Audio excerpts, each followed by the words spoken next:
Okay, I'm gonna try to do this video in like one take because I don't really feel like editing.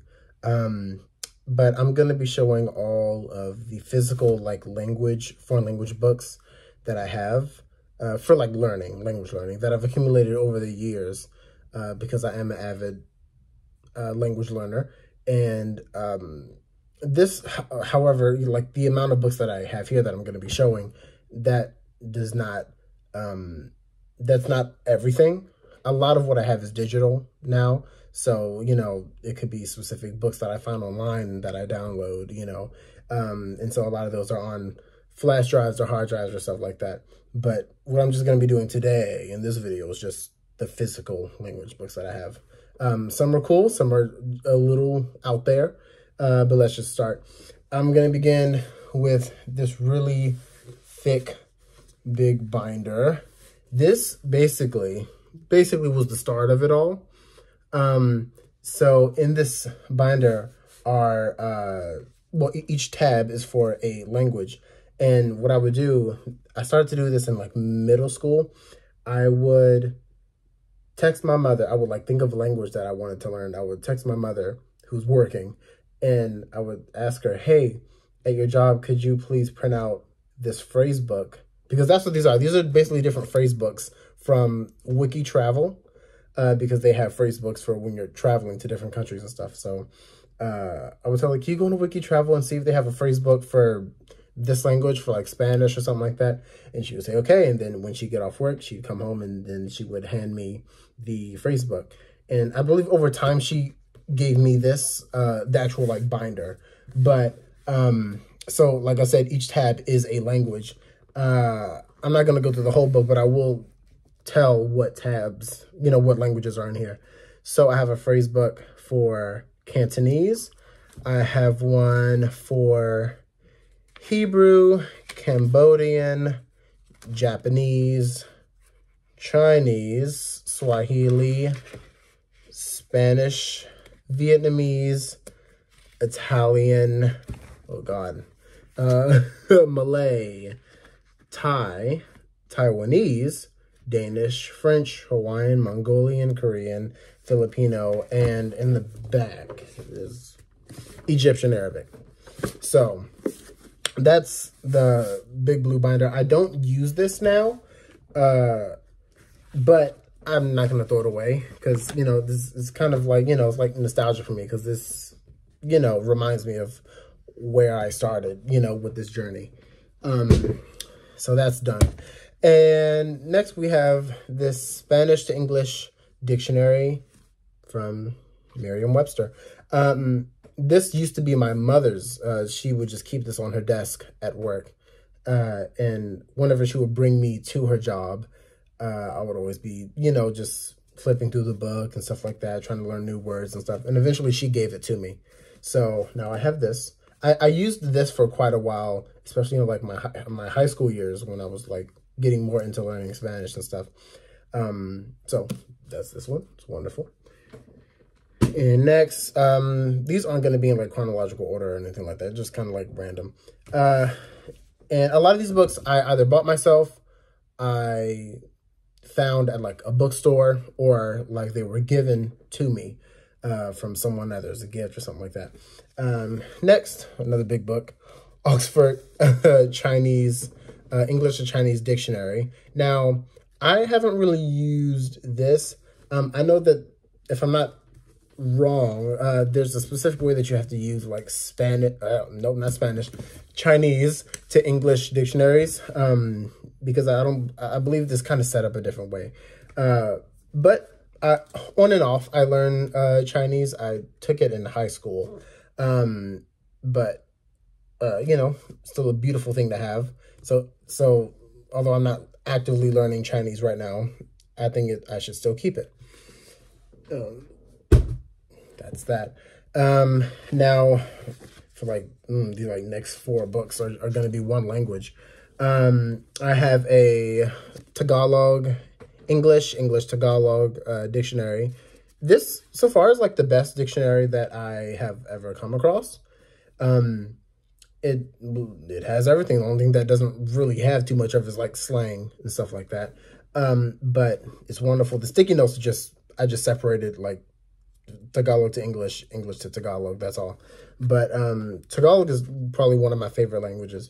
And I have so many wonderful Filipino friends and stuff like that. And so they've been able to help me throughout the years learn the beautiful language. Next thing that I have is specifically Tagalog verbs series, volumes 5 through 7.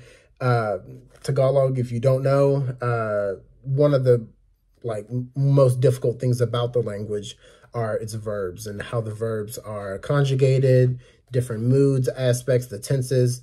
It gets very, very complex. And I even still don't, you know, I'm not a master at it. That's why I often tell people, yeah, I speak Tagalog, but I speak more Taglish. That's what it kind of turns into. But I'm trying to fix that. Next are another Tagalog book handbook of Tagalog verbs, inflections, moods, and aspects. Again, what can I say? The verbs can be a little hard. And this goes in detail about like, you know, most common verbs and all of its conjugations and things like that. So it's very, very helpful. And the last Tagalog book that I have, it's more of like a little notebook. This one I made myself. It's just to like take notes and stuff like that. So when I was really deep into my Tagalog studies, each time I would like hear a phrase or something like that, or like a word that I didn't know, I would look it up and then I would like write it down. So you might see some stuff. It's random phrases. But yeah, I actually haven't taken a look at this book in quite a while, but this is it. Okay, next we have these flashcards. Now these flashcards were given to me by one of my good friends, her sister, who I believe went to Japan, and for a brief period of time she studied Japanese. These are some of her sister's old like flashcards and stuff like that for the language, and very helpful. So I could not say no. You know, the sections are kind of divided into verbs, adjectives, nouns. Japanese can be a pretty difficult language, or at least the grammar. So though I'm not actively learning this language, I still want to keep it, especially because it was a gift and it can be helpful. So next, this one, I understand it's kind of weird. A Klingon dictionary. And of course, because why not? Because first time I heard Klingon, I was like, ooh, what is this language? And it's made up. So fun fact, I'm not really a big fan of the Star Trek movies. Or when I say that, the movies never interested me, but just the language did. So I found this online, and you know, it has the dictionary, but then it also, I believe, like the beginning, probably like the beginning of the book, a quarter of the book, kind of goes into just like the grammar of the language, just so you have like a foundation, and the rest is the actual like dictionary. So that's pretty good. I haven't actively learned Klingon in a very long time, but I still remember some like words or phrases or stuff like that. Now, Star Trek language that I am a fan of is the Vulcan language. And that right there, I like Vulcan. Personally, I like Vulcan more than I like Klingon. Again, don't really care about the movies. Obviously, I have some knowledge because learning about the language, about Vulcan and Klingon, obviously you'll kind of learn some stuff about the films, especially how they were made, blah, blah, blah. And so, but I prefer Vulcan more. One, I believe the grammar is a little bit easier and it kind of rolls off my tongue a little bit more. So next, I have the Mobilian Trade language. This is a book of a Native American kind of like jargon, or kind of like a, I don't want to say auxiliary language, but it was a language that was one kind of unified, simplified language of many languages that were spoken in a region, kind of like in down south. I think maybe like the Alabama, Mississippi area, if I'm not mistaken. It was just a common trade language used by the Europeans at the time, and some of the local tribes. They all didn't speak the same language, so kind of like a different language was kind of brought up, out of that for trade and stuff like that, negotiations and communication. So this is very, very special to me because, one, I do love learning about Native Americans and Native American culture, and of course that also means their languages. So and I don't really have, this is like the only Native American language book, like, resource that I have. Sadly, this is no longer spoken. The Mobilian language, I believe, like, is based off of like the Chickasaw and Choctaw language. Obviously influences from other Native languages in the surrounding areas, but I believe it's like the base. So yeah, it's very, very beautiful. So in my mind, when I bought this book, I'm like, I'm gonna bring this language back. We're gonna be speaking it again with my help, beautiful book, wonderful.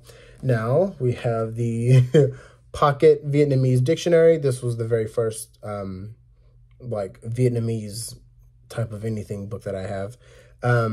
It's thin, but it kind of got the job done when I was learning it. Just a little bookmark that's in Chinese, actually.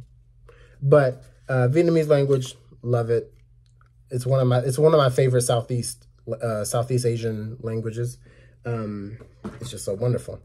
Next, we have another Vietnamese book. This one is Vietnamese for Beginners, 2nd edition.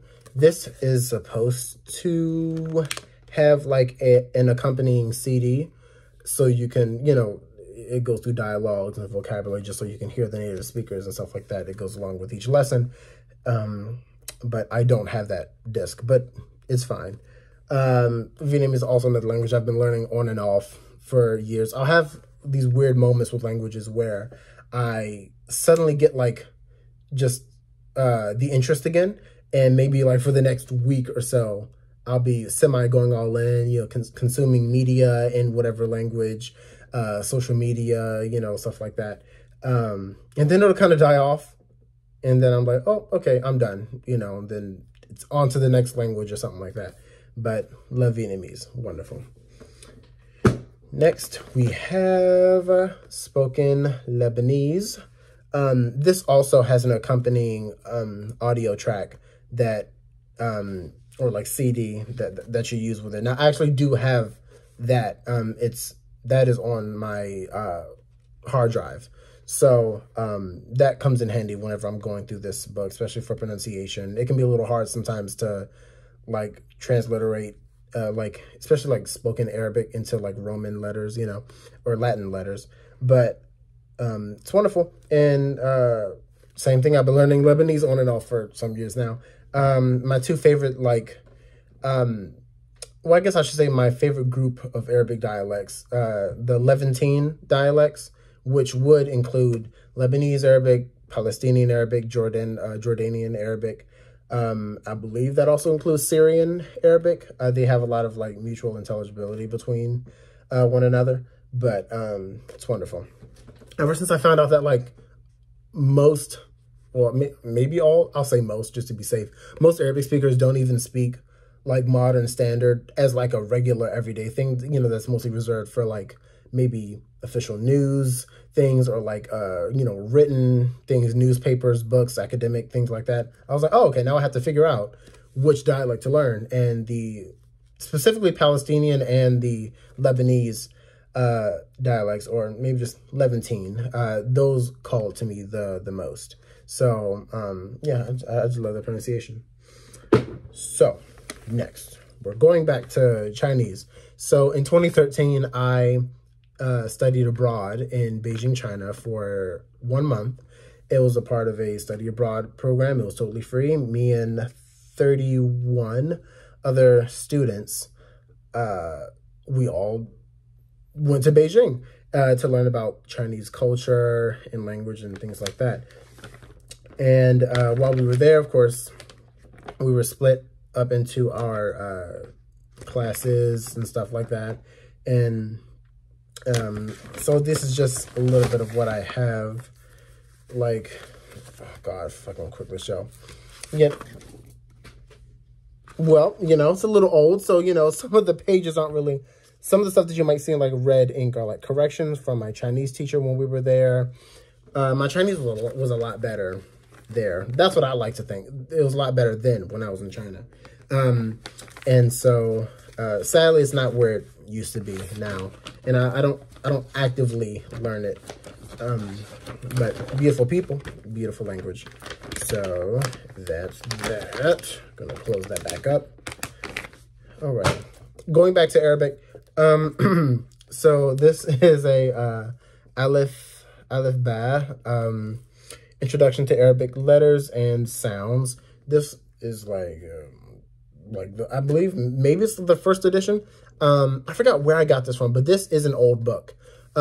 This is the book that I first got when I was learning modern standard Arabic. So it teaches you the alphabet and things like that. And it was, like I said, very, very helpful in my study. So the reason how I know to read Arabic is through this book. These, you know, I did this like years ago, you know, all these exercises and things like that. But it's very, very helpful. Another thing that's like nostalgic to me and why I won't throw it away. But it's wonderful. Now, what I have next is basically the same book, but just the third edition. But it's still Alif Ba. For a very short time when I was in community college, and I was in community college for a very short time, I took an Arabic course, and this was the book that we used for that. It's more or less the same type of like format that the previous Alif Ba book was. And so thankfully, I didn't need much help because I'd already had somewhat of a foundation in learning how to read and write Arabic. But this is still nice, and I like it. And I still have some like important notes. Sorry, I just dropped something on my desk. Just some notes and stuff like that. And yeah, like of course the red markings are from my Arabic teacher. So that's that one. So that's it for the Arabic books. Okay, this is going to be a long video, especially because I'm talking along, you know, explaining each book. Now we have more like handwritten kind of notebook like things. This notebook I had devoted to the languages of Navajo, Dakota, Lenape, Mohawk, Ojibwe, Oneida, and Tuscarora. I was knee deep in the Native American languages. And of course each sticky note is, you know, for each language, each like section of the notebook that I had devoted to each language. What also had in here, which I don't think, I also had Hawaiian. So yeah, but it's just different things. I believe this is from the Navajo section, but you know, just different language notes, and a lot of the language learning that I did took place on YouTube. So I would just, you know, transcribe all my notes and stuff like that. Another notebook is for this one is for Cambodian. What more can I say? It's for Cambodian. And so here, you know, some notes, like here's like the alphabet. And so, you know, this is, you know, where I learned how to read the Cambodian alphabet. I'm not as good at it now because I'm not actively learning it. But it's wonderful. And I have some, you know, some notes, and yeah, it's wonderful. Love the Cambodian language. The last composition, homemade composition language book, Codes for English. It's kind of faded now. I don't know if any of my other fellow language learners remember the website omniglot.com. That was like a online, almost like database for like just about every language spoken or extinct in the world. And they also had, though, another like tab or another like, you know, another part of the website where they would have different writings or just like different scripts for different languages. And they could be scripts that people have made. You know, someone can make a specific script for this type of language.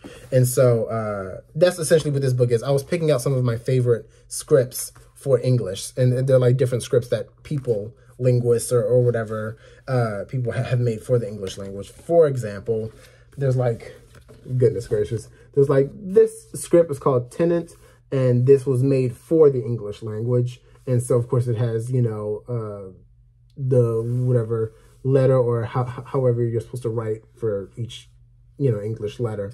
And those are like just some example things and stuff like that. Very, very nerdy. And I don't care because I like it, you know, and I enjoyed doing it.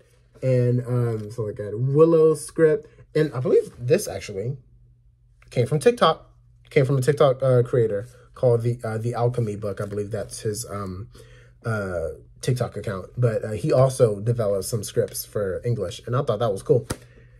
So we got that. Now we're gonna go into American Sign Language.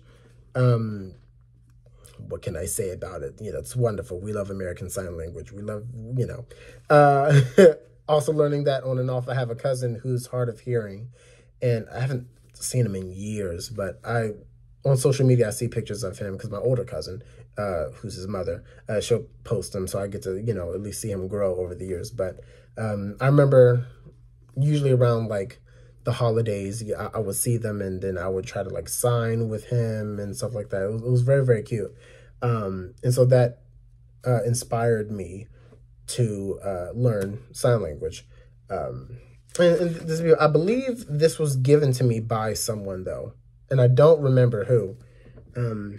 You might see like little particles of dust flying in front of the camera, but it's only because a lot of these books are old and have collected dust, because I don't really, you know, I haven't really touched them in a while. We have here Complete Ancient Greek.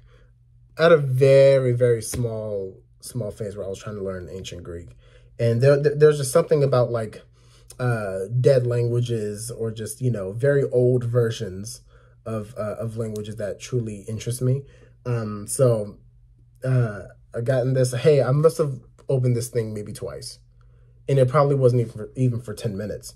But I don't want to throw it out. I could maybe donate it, because I don't see myself wanting to or having the desire to learn ancient Greek anymore, you know. But still, great book, and it had great reviews when I first came across it. So got that. And this book was given to me by one of my good friends. It's Greg Shorthand. I don't know. Now, I feel like in a slightly older person would recognize the name of this, Greg Shorthand, because I believe at one point in U.S. schools they were teaching this. Greg Shorthand is, of course, a shorthand created by a guy whose last name was Greg, if I'm not mistaken. But it's a shorthand for English, of course. My friend found this, I believe, in a thrift store. He loves to thrift. And he surprised me with it. And I was so over the moon, because I've been interested in learning it. Mostly for like a personal thing, or just for like personal note taking or something like that. Or, you know, just in case someone's being nosy and I don't want them to, you know, see what I'm writing, in my diary or whatever, you know. But I was so excited when he gave me this, just like a little peek in the book. And now I believe this, like, there's like handwriting that I believe the previous owner of the book, you know, they did themselves. So I think that's really cool. So it makes me like the book even more. So that's wonderful. And now we have the last little bit. So I'll just start. We have the Samoan Dictionary. Now, as far as language groups go, in all my years of like learning languages, of course, I love all languages equally. But of course, I'm human, so I have my favorite. I have my favorites. So my favorite overall language family that I love are the Austronesian languages. And of course, so like Austronesian, that's kind of like grouping, I'm going to be broad with this. So that's like Filipino, you know, that could be Hawaiian, you know, so stuff like that, or languages such as that. But specifically, I think my favorite, even more language group, are the Polynesian languages. The Polynesian, the Micronesian, Melanesian languages. So as I mentioned, Hawaiian, Samoan, you have Chamorro, Fijian, you know, all those languages I absolutely love. So Samoan dictionary, and of course sticky notes to separate Samoan English and then English and Samoan. But it's wonderful. I love it. It's wonderful. It's cute. It's small, but it's compact. It's amazing. Next thing I have is another Samoan book. This one is like more of a workbook, a Samoan language course book in Samoan, Ngangana Samoa. And this has more like lessons and stuff like that. And you can, you know, they're whole lessons. Very beautiful. Love it. And the next thing is an intensive course in Tongan. Of course, another Polynesian language. And I do like Tongan very, very, very much. Beautiful people, beautiful language. I could say that about all these languages. All the language books that I just mentioned. But I believe I ordered this one on Amazon. I didn't use it for very long, sadly, because after it came delivered, it was delivered to me, I kind of like lost the interest to learn Tongan, at least actively.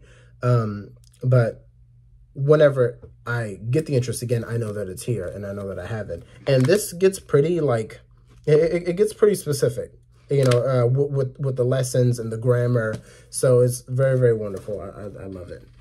And then the last of the physical books that I have is the Tohi Vangahau Niue. It's the Niue Language Dictionary. I think I got this as a Christmas present. I truly don't remember, but I remember wanting this book so bad because I love the Niuean language, of course, another Polynesian language. It's a dictionary, but of course, the beginning of the book also tells you about grammar and stuff like that. It dives into grammar, not very, very deeply, but just you have a basic concept, you know. But this is just so wonderful. Love the language. I love the book. I even love, you know, the logo or the picture on it, the cover. That's what readers say. I love the cover of the book. But that is it. That's all of my physical language books that I have. As I had mentioned before, a lot of other languages that I have learned or am learning on and off. A lot of those resources are on external hard drives, so there's no way to show you those. But I have books and resources on Hawaiian, which is maybe my favorite Polynesian language. Maybe, I don't know. It's kind of a tie between Hawaiian and Niuean, what I just showed. But I have, you know, that, a couple of other Native American languages, or just other native languages like Inuktitut. You know, I have Zulu, Xhosa, and lots of other things. So that's all for today. I just wanted to show you guys my little language collection. And this video took a whole almost 30 minutes to make. Kudos to me, right? I know. Okay, bye-bye.